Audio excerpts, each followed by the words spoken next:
My brother told his girlfriend my BMW was his and tried to take my keys permanently. Now he's banned from driving. My brother Colin had borrowed my BMW once. Just once. His girlfriend Ashley had been making passive-aggressive comments about her ex's Mercedes, and Colin was feeling the pressure. He'd been dating her for 3 months, and the hints were getting less subtle. "It's not about the car," she'd say. "It's about ambition." So I felt bad, and let him take my M3 for their anniversary dinner. The next morning, Colin texted me.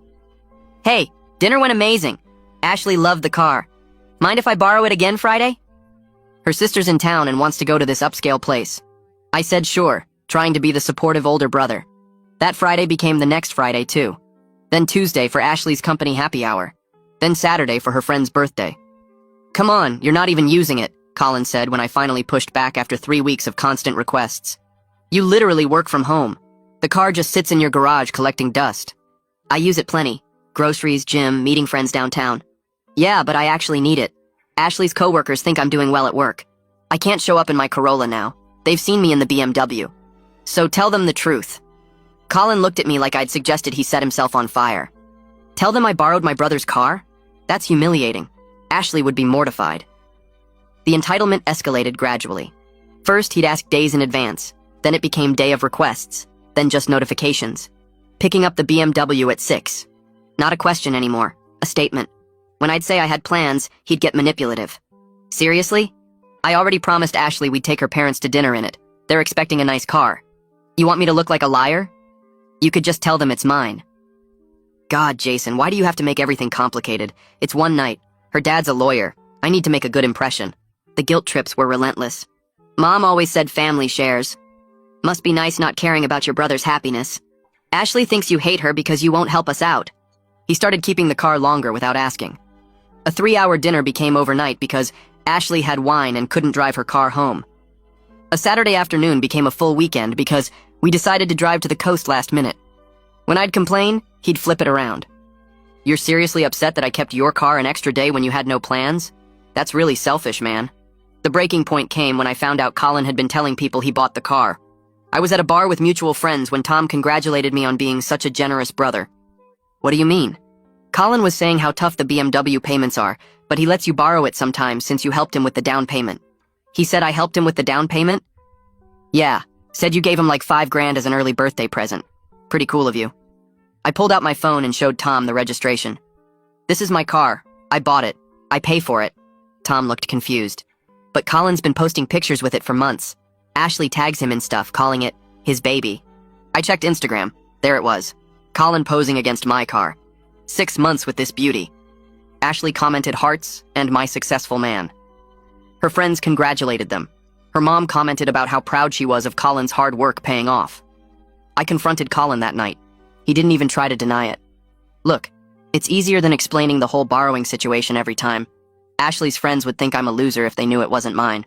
So you're straight up lying." "It's not really lying. I use it more than you do at this point. I put gas in it. I got it washed and detailed last week." "You detailed my car without asking?" "It was dirty. Ashley's parents were visiting. Her dad's a partner at a law firm. I couldn't let them see it covered in dust." "That's not your call to make." Colin rolled his eyes. "You're being ridiculous. Look, here's what I'm thinking. We should just share it officially. I'll pay half the insurance and we'll split the week. I need it on Monday, Wednesday, Friday, and weekends for Ashley. You get Tuesday and Thursday. The insurance is $200 a month. You're offering me $100 to use my own car 2 days a week? It's totally fair. I need it for my relationship. You're single. You don't get what it's like having a girlfriend with expectations. Expectations you created by lying. Whatever. Will you do it or not?" I said no. Colin called me selfish and left. 2 days later, I realized my spare key was missing from the kitchen drawer where I kept it. I walked straight to the garage. The empty space where my BMW should have been made my stomach drop. The concrete floor showed the tire marks from where Colin had backed it out. I pulled out my phone and called him, straight to voicemail. I called again. Voicemail. 3 more times. Every single call went directly to voicemail, which meant he'd either turned off his phone or blocked my number. He knew exactly what he'd done and was avoiding the confrontation. I searched online for locksmiths who could rekey a car. The first 3 places I called said they couldn't come out until next week. The 4th place had an opening tomorrow morning at 9. I booked it, even though that left me without my car for the entire night. I texted Kyla what happened. She called me back within 2 minutes and said she was coming over. Kyla arrived 20 minutes later with a bag of takeout she'd grabbed on the way. She set the food on my kitchen counter and immediately started pacing. She told me this wasn't borrowing anymore. This was theft. She said Colin had crossed every possible boundary, and I needed to stop making excuses for him. She asked if I was really going to let him get away with literally stealing my spare key and taking my car without permission. I told her I didn't know what to do since calling the police on my own brother felt extreme. She looked at me like I was insane and said Colin was counting on that exact response. We ate the food while I kept checking my phone. Nothing from Colin. At 11 p.m., my phone finally buzzed with a text from him. He said he'd borrowed the car for an important dinner with Ashley's parents and would return it tomorrow. Not an apology, not an acknowledgement that he'd stolen my key, just a casual notification like he'd borrowed a pen. I typed back that he stole my key and my car, and if it wasn't back in my driveway by 8 a.m., I was reporting it stolen to the police. He read the message immediately but didn't respond. I barely slept. At 6 a.m., I was already checking the driveway every few minutes. At 7:30, I heard a car pull up. I looked out the window and saw my BMW in the driveway. Colin was climbing out, and an Uber was waiting behind him. He shoved something in my mailbox and got into the Uber before I could even get my shoes on. By the time I reached the driveway, the Uber was already turning the corner. I opened the mailbox and found my keys. I unlocked the BMW and immediately noticed the gas gauge sitting just above empty. The back seat had fast food wrappers and a crumpled napkin. I checked the glove compartment and found a parking ticket from downtown dated yesterday, tucked behind my registration papers. $45 for an expired meter. Colin had apparently parked downtown, let the meter expire, gotten a ticket, and left it for me to deal with. The locksmith arrived right at 9. He was an older guy with gray hair who'd probably seen everything. While he worked on rekeying the locks and programming new keys, he told me spare key theft was more common than people realized. He said family disputes over vehicles happened all the time, usually when one person felt entitled to something that belonged to someone else. He asked if I wanted him to make just one new key or two. I told him one was fine since I wasn't giving anyone else access ever again. While he worked, I went through the entire car more carefully. Colin had added his own insurance card to my glove box, tucked right next to mine like he actually had coverage on my vehicle. All my radio presets had been changed to stations I never listened to. The seat position was different. The mirrors were adjusted for someone shorter. Even the climate control settings were changed. Every small detail showed how completely Colin had claimed my car as his own property. He hadn't just borrowed it occasionally. He'd moved in and made himself at home. The locksmith finished and handed me 2 new keys on a simple ring. He said the old keys wouldn't work anymore and suggested I keep the spare somewhere Colin definitely couldn't access. I paid him and waited until he drove away. Then I got in my car and drove straight to Colin's apartment without calling first. I knocked on his door. Colin answered, looking like he'd just woken up, wearing sweatpants and a t-shirt. Ashley was visible behind him on the couch. She stood up the second she saw me and started talking before I could say anything. She told me I was being selfish because family helps family. She said Colin needed the car for his career advancement, and I was holding him back by being stingy with something I barely used. Colin just stood there and let her fight his battle for him, not saying a word in his own defense. I looked past Ashley directly at Colin and told her the truth. I said Colin had been lying to everyone about owning the car. I said I never gave him money for any down payment. I said he literally stole my spare key out of my kitchen drawer and took my car without permission. I said he'd been posting on Instagram for months pretending the BMW was his, letting everyone congratulate him on a purchase he never made. Ashley's face went completely pale. She turned to Colin and asked if this was true. Colin opened his mouth and started making excuses about how he'd planned to tell her eventually. He said it was complicated, and he was going to explain everything once the timing was right.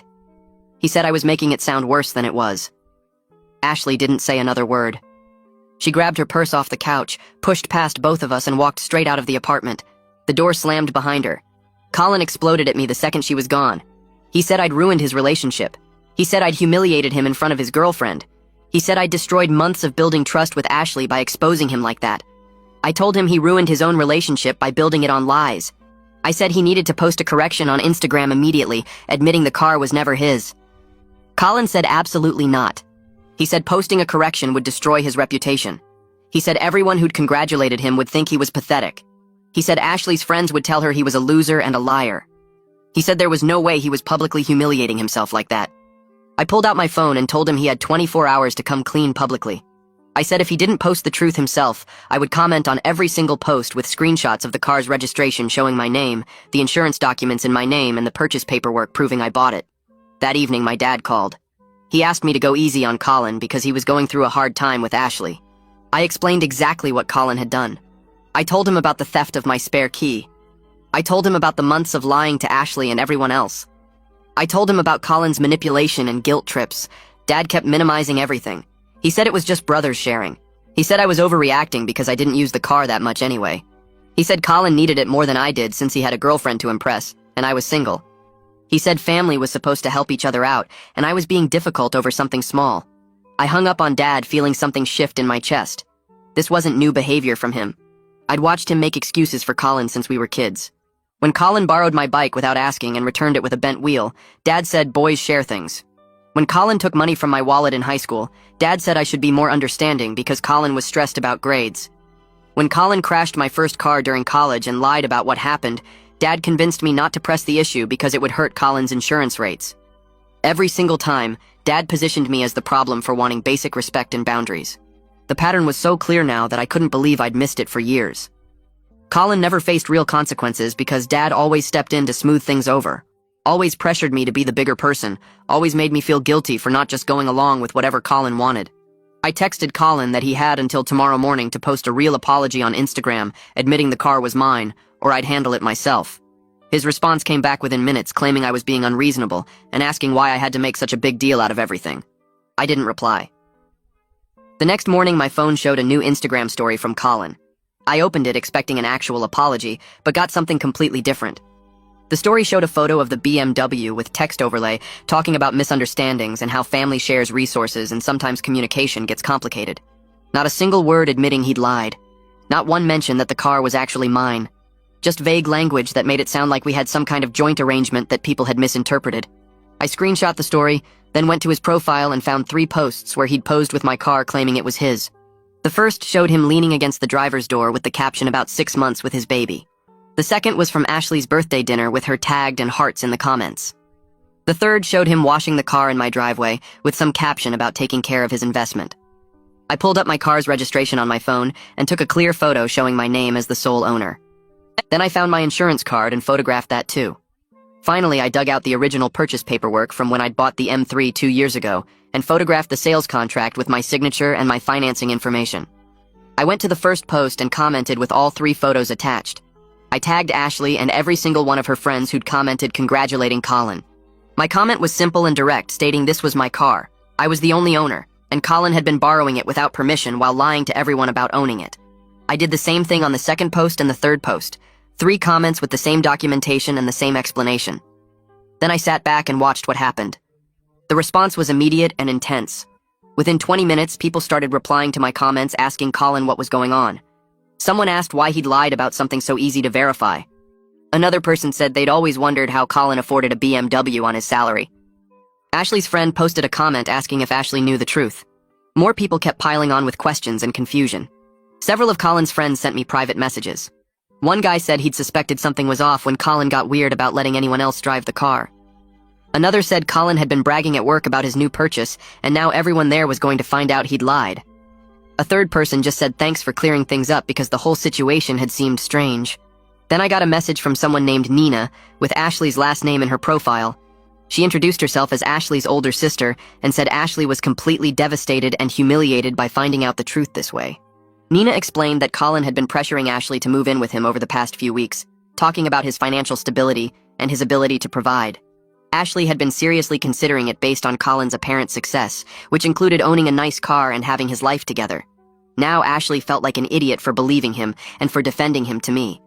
Nina thanked me for exposing everything before Ashley made a bigger commitment like signing a lease with Colin or getting more seriously involved with someone who clearly wasn't who he claimed to be. I messaged back saying I was sorry Ashley got caught in the middle of this, but Colin had built his entire relationship with her on lies about his financial situation and success. Nina replied that Ashley was done with Colin and already blocking his number. That evening around 10 o'clock, someone started pounding on my front door. I looked through the peephole and saw Colin standing there swaying slightly with his eyes unfocused. He was drunk and clearly angry, hammering his fist against the door hard enough to rattle the frame. I didn't open it. Through the door, I could hear him yelling about how I'd ruined his life and destroyed his reputation and got him in trouble at work. He said his manager had called him into the office that afternoon because several coworkers had seen the Instagram posts and comments. The manager expressed concerns about Colin's character and judgment, questioning whether someone who would lie so extensively about personal matters could be trusted with professional responsibilities. Colin demanded I delete all the comments immediately and post something saying there had been a misunderstanding. I told him through the door that he created this entire situation himself by lying for months to everyone who mattered to him. I said the natural consequences of his choices weren't my responsibility to fix. I said he could have avoided all of this by simply telling the truth from the beginning, but instead he'd stolen my property and built an elaborate web of lies. Colin kept yelling and pounding for another 5 minutes before finally leaving. I heard his car start up and drive away with the engine revving too hard. The next morning, my phone rang from a number I didn't recognize. I answered and heard a woman identify herself as a representative from my insurance company. She said they'd received a request to add Colin as an authorized driver on my policy and wanted to verify this was legitimate. I told her I absolutely had not authorized any such request. She explained that someone claiming to be me had called yesterday afternoon trying to add Colin with full permissions to drive the vehicle. The caller had known my policy number and some basic information, but hadn't been able to verify my security questions. The agent had flagged the whole thing as potential fraud and wanted to confirm with me directly. I told her my brother had stolen my spare key and been using my car without permission while claiming he owned it. I said I definitely did not want him added to anything and asked if I needed to file a fraud report. She said I could if I wanted, but for now they'd simply note the attempted unauthorized change in my account. She suggested I might want to document everything just in case I needed it later for legal purposes. I thanked her and immediately started a new document on my computer, listing every incident with dates and details. Later that afternoon, Nina messaged me again. She said Ashley had done some digging after their breakup and discovered Colin had also lied about his job title and his salary. He'd been telling Ashley he was a senior analyst making $70,000 a year when he was actually a junior associate making $45,000. The inflated numbers had matched the lifestyle the BMW suggested, making Ashley believe Colin was financially stable and successful. Nina said Ashley felt like a complete fool for not questioning things sooner, but Colin had been so confident and convincing about everything. She thanked me again for exposing the truth before Ashley moved in with him or accepted what had been starting to look like a potential proposal. Ashley had apparently found an engagement ring receipt in Colin's apartment while getting her stuff, which made the whole situation even more upsetting since she'd almost committed to someone who wasn't remotely who he'd claimed to be. I took the BMW to my regular mechanic the following week for a routine oil change and inspection. The mechanic knew me and my car well since I'd been coming there for 2 years. While he was doing the inspection, he came out to the waiting room looking confused and asked if I had a brother. I said yes, and asked why. He pulled out a work order from 3 weeks ago, showing Colin's name and signature authorizing $1,500 worth of cosmetic upgrades, including new rims, a custom spoiler, and tinted windows. The work order listed my account for billing. Colin had apparently come in claiming to be the owner and saying he wanted to surprise me with the upgrades as a thank you for letting him borrow the car. The mechanic had thought it was weird, but Colin had seemed so confident and knew details about the car's service history. Fortunately, the mechanic had called me to confirm before actually doing any work, and I'd been out of town and missed the call, so nothing had been done. But I would have been billed for all of it if the mechanic hadn't tried to verify first. I thanked him for checking and asked for a copy of the work order with Colin's signature. 2 days later, Dad called again. This time, he wanted me to apologize to Colin and help him save face by telling people we co-owned the car together. He suggested we could say we'd both contributed to the purchase and just had a miscommunication about how to present that to others. Dad said this would let Colin recover some dignity, and maybe even get Ashley back if he could prove the situation wasn't as bad as it looked. I finally lost my patience completely. I told Dad that he'd been enabling Colin's lies and entitlement for years by always making excuses and protecting him from consequences. I said every time Colin did something wrong, Dad pressured me to accommodate it and made me feel guilty for wanting basic respect. I said Colin had never learned to face real consequences or take responsibility because Dad always swooped in to fix things and blamed me for not going along. I told him I was done participating in that dysfunction and Colin needed to experience the actual results of his choices for once in his life. Dad got quiet for a long moment before saying I was being cruel and hurting the family. I said the family was already hurt by years of enabling behavior that let Colin think he could lie and steal without facing any real problems. Then I hung up. Kyla came over that evening after I texted her about everything that had happened. She suggested we should check whether Colin had access to any of my other accounts since we'd grown up sharing everything and he clearly had boundary issues. We started going through my passwords and security questions, changing everything to information Colin wouldn't know. While doing this, we discovered he was still logged into my Netflix account under a profile he'd created months ago. We found him logged into my Spotify too, using my premium subscription. Small things, but they showed how completely Colin had blurred the lines between what was his and what was mine. helping himself to whatever he wanted, without asking or even thinking it might be wrong. 2 weeks went by with no contact from Colin. Then my phone buzzed with a text from him. The message was longer than usual and actually sounded genuine. He admitted he'd got carried away trying to impress Ashley and made terrible choices he wasn't proud of. He said he'd been lying to himself as much as to everyone else, convincing himself the car situation wasn't that bad because he'd wanted so desperately to be the successful guy Ashley seemed to want.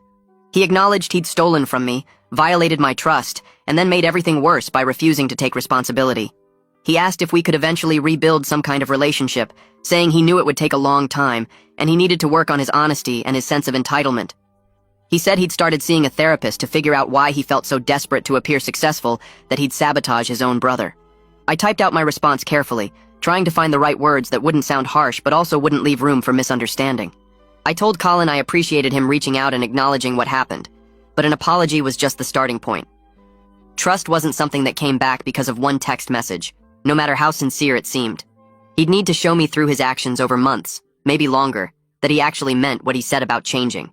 I explained we could be civil at family gatherings and act like brothers in front of mom and dad, but the close relationship we used to have wasn't coming back anytime soon. I wasn't lending him anything. Not the car, not money, not even my Netflix password. He needed space to figure out his priorities without me enabling him the way Dad had been doing for years. I hit send and felt a weight lift off my chest, knowing I'd set clear boundaries instead of leaving things vague and hoping he'd somehow understand what I needed.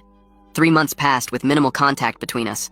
We showed up at Dad's birthday dinner in July and made polite conversation about work and the weather. Colin asked how my BMW was running, and I said fine, and that was the extent of it.